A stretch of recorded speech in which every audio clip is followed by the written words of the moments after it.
If someone owes you a meal and you take them to a restaurant to buy them that meal, but then get that meal for free, do I still owe my friend a meal? Good friends would count it. It's about the social costs too. A good friend would count it as a payback and then joke about how you got lucky. A good friend would think, what good luck. Now I can treat you and go out to another meal. The question is, who's going to be the good friend?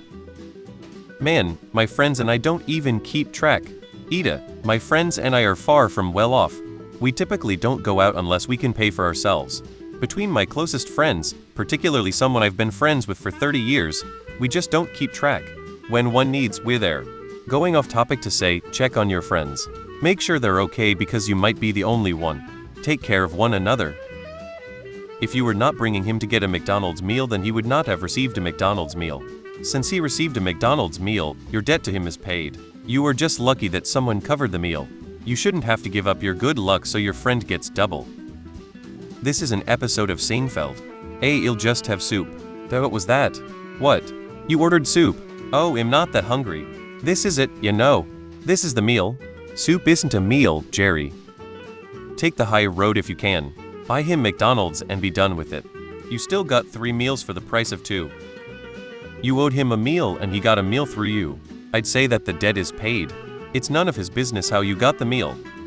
McDonald's isn't a meal, Mendy's, that's a meal. Now if he just orders soup, that is still considered a meal. Soup is not a meal, Jerry. This is a fun ethics question because it can be argued either way and it is low stakes, so no one needs to freak out. So he hooked you up last week, hence the debt of you owing him meal. Seeing we don't know what he specifically did, there is a gray area here.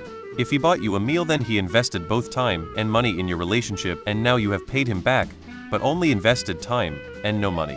Now your well-made point is that you meant to invest money, but were thwarted by the Good Samaritan, an unusual occurrence surely, and so you have given him what he is truly due, your time and your intent to spend money. But he argues that intent is not the same as actually spending, and I do see that. In the end, I think he has the better argument on pure transactional accounting grounds, but you have the better argument on economy of friendship grounds. I would not buy him a second meal, but I also would think it was hilarious if he continued to hold this over your head for the next 3 decades. I don't think there is a wrong answer here. Your guy could be chill about the meal, or you could get him another one. If either stood your ground, you'd have good points. What I'd have done is used about what I would have spent on the food for something we both enjoy that day, booze, bud, round of bingo, whatever you guys do. I have to pay less toward the debt, some fun, and my guy gets something out of our good fortune and his meal back. Why are we owing each other meals, lol? I can see both sides honestly, but I am leaning towards your friend side a bit more. At the end of the day, you got 2 free meals and he got 1 free meal, which is why your friend feels like he deserves at least 1 more. Wait, he held food over your head? And you're still his friend? Wasn't this a Seinfeld episode? I say yes. My coworker and I take turns buying each other's lunch when we are partners. It was my turn to buy and the deli comped our entire lunch. Fast forward to the next week. I paid for that one instead of counting the free one. The free one is a wash.